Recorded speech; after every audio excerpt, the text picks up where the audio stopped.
What's up, guys? World Travel Nerd here. Welcome to my first video. We've uploaded a couple of small filler videos in the past just to kind of fill space on the channel until we can get started. This will be our first official video for the channel. It's nothing special, just kind of wanted to say hello to you guys. Thank everyone for the support on Instagram. It's been an amazing opportunity, amazing experience since I've been there so far. I've met a lot of great people, made a lot of new friends. I can't say enough about the Instagram comic community family. It really is a family. People in there are amazing. I've enjoyed kind of reinvigorating my passion in comics and nerd culture in general.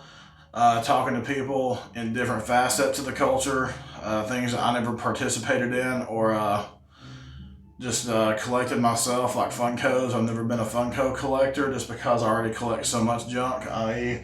This is just spillover I've put into my son's room and given to him as far as art and arcade machines and everything else.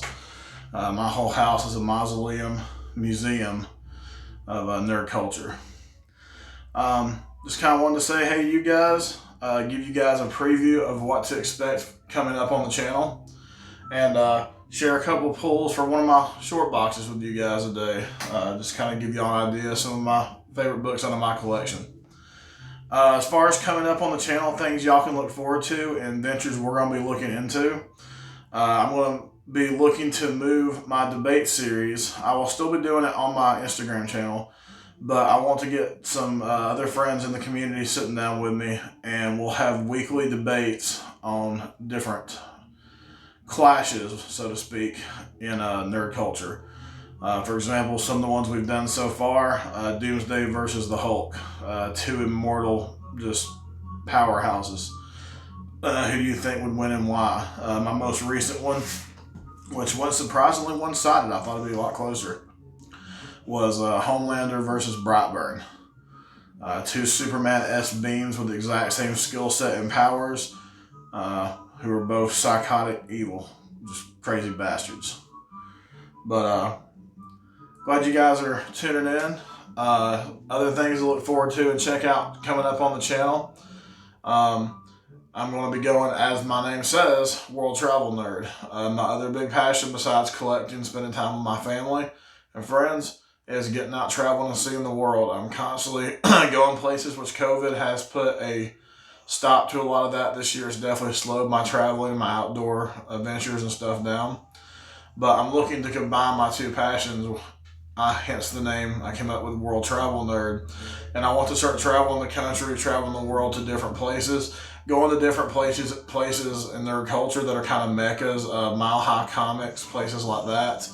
But also checking out local comic shops, interviewing artists, writers, cosplaying groups, people who are all over different facets of the culture, people who create cosplay, maybe who do other YouTube channels and stuff. But everywhere I go on my travels, say I'm going up to West Virginia to the Trans-Allegheny Mountain Range to go hit some insane asylums and penitentiaries, things of that nature. I love all that's a beautiful area of the country in general if you've never been, but I also love all the old architecture there from the late 1800s, early 1900s, the prisons, the mausoleums, sanitariums, insane asylums, and I love doing the haunted tours with all those.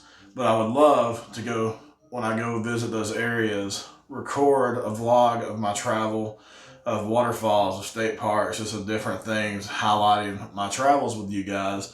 And at the same time, in between those shots kind of mixed together, I'm going to be stopping at local comic shops and showing you breakdowns of what the shop looks like, sitting down for a few minutes with the shop owner, interviewing them about the history of the shop, their time in the community and what they find the most passionate about, their collecting experience, their experience in it, etc., etc. And I want to sit down with people all over the country and interview them amidst my travels and just highlight this community, you guys as well. I've got plans to meet a few of you guys on my travels. One of my next road trips is planned out to North Carolina, and I'm meeting a good friend off the channel there. We're going to hit some local shops and sit down and talk as well, be highlighting them on the channel. The first upcoming video in that series you guys will be seeing, if any of you have ever heard of the Spider-Man Angry Girlfriend variant. It's a very famous kind of urban legend book that's made its rounds a few times on the internet. I live not far from two guys who run a local shop, co-run a local shop. They do all the local cons. They have been the owners of the Angry Girlfriend Spider-Man variant from day one. I can't remember who it was claiming to have it a few years ago. They called him out online, put a lot of black flag, so to say, on his name in the comic industry. But they are the owners of the Angry Girlfriend variant. It hangs in their shop to this day.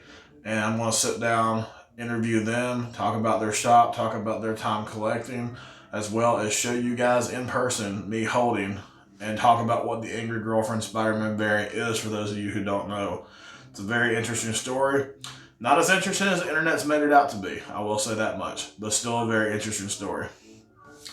I have other things in the works too. Keep your eyes out for that. I'm going to be doing a lot of collaborations. A lot of different things are going to be coming up. So keep your eyes peeled. Be ready. I'm still learning the editing side of this, how to make videos. So bear with me. I hope we improve as we go. But for now, it's going to be pretty cut and dry.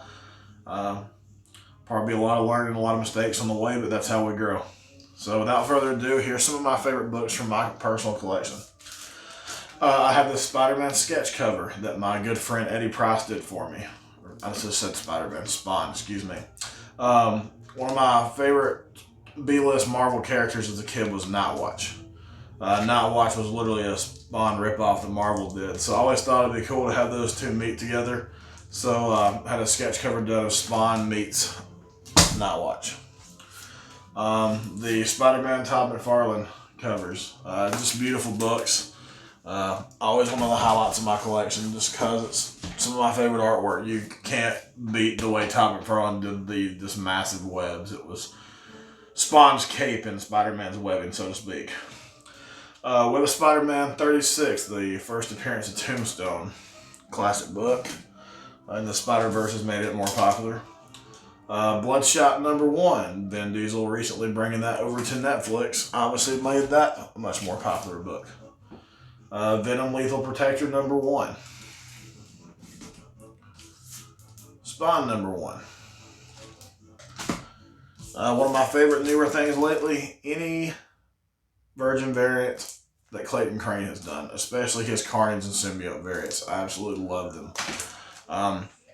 When I was collecting ages ago, as far as to my knowledge, there wasn't Virgin variants. There may have been. Correct me if I'm wrong in the comments. But I never owned any. That's something I only recently, when I got back into collecting, became aware of, and I've fallen in love with them, been collecting them like crazy.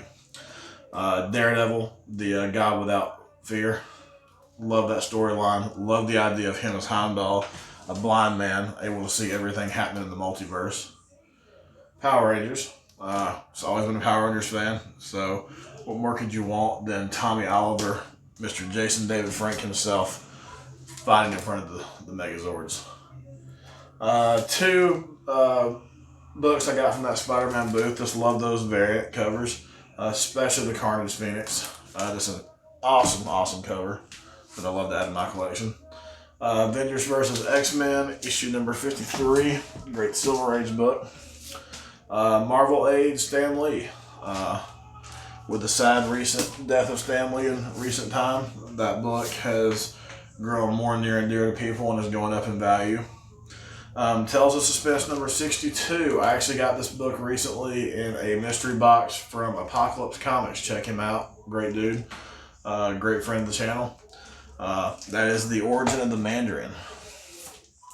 Thor #1 also came from his, actually. Second printing. Just an awesome cover. Awesome cover. The Mighty Thor #412. First appearance of the New Warriors. The New Warriors is my second favorite series to collect behind Spider-Man. A team that I felt never got the love they deserved. They were definitely Marvel's Teen Titans, even though the Teen Titans were supposed to be based on the New Mutants. But just always loved the New Warriors as a kid. Had pretty much every one of their books 2 or 3 times over. Just a great series, and sadly something that Marvel in recent years hasn't known what to do with, and they kind of just left them on the back burner. And Haven't done anything with him serious in years. Spawn Architects of Fear. Look forward to sending this off, as well as most of these books in the stack. Having it CGC graded in the near future. That book has never been graded. There's none in the CGC registry, so that will be a first. Injustice Gods Among Us #1. A book that when I picked it up ages ago when it first came out, I didn't think it was going to be a collector item one day. Thor #1 again. First printing, Donny Cates cover. Beautiful, beautiful book, beautiful, beautiful cover. Civil War II, the first appearance of Immortal She-Hulk. Another book I picked up that wasn't even worth anything. The Defenders #18. Defenders 18. The first appearance of the Wrecking Crew, for anyone familiar with those Spider-Man and Thor villains. So Asgardian-based villains. We have Action Comics #367. Great 12-cent action comic piece. Good read for anyone who enjoys any of the action comic storylines. Dark Horse presents #36. The first Predator versus Alien fight ever. Such a great story and such a great franchise. Who doesn't love watching the Aliens and Predators slug it out? Spider-Man 29.9 #1. Can't have enough of those. I've probably got 20 of them in my collection. One of my absolute favorite childhood reads. My absolute favorite bury it version of Spider-Man. Just great, great story. Action Comics 592 and 593. For those who aren't aware what that is the adult film storyline where Superman is brainwashed, so is Big Barda, and Superman films an adult film with Mr. Miracle's wife. So, interesting storyline.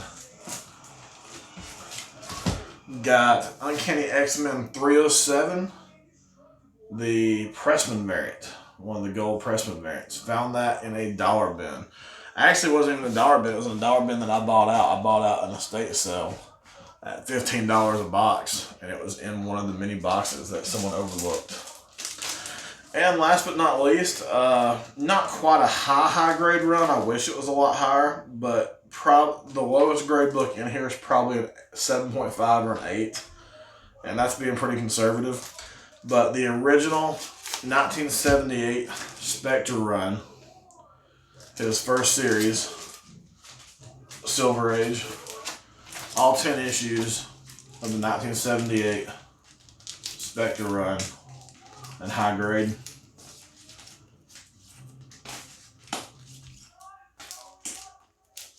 It scares me to death to send these off and have them graded,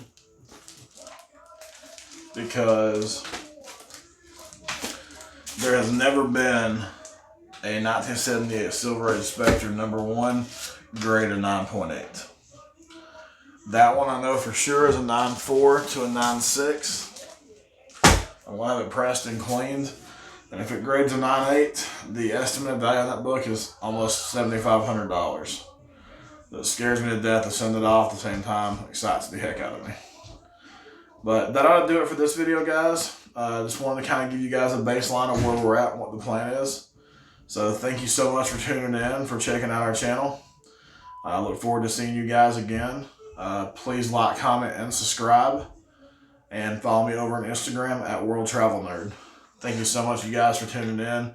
And I hope the next video will be more entertaining, more interesting. Leave me some comments on what you guys would like to see, as well as feedback on the first video. Thanks, guys.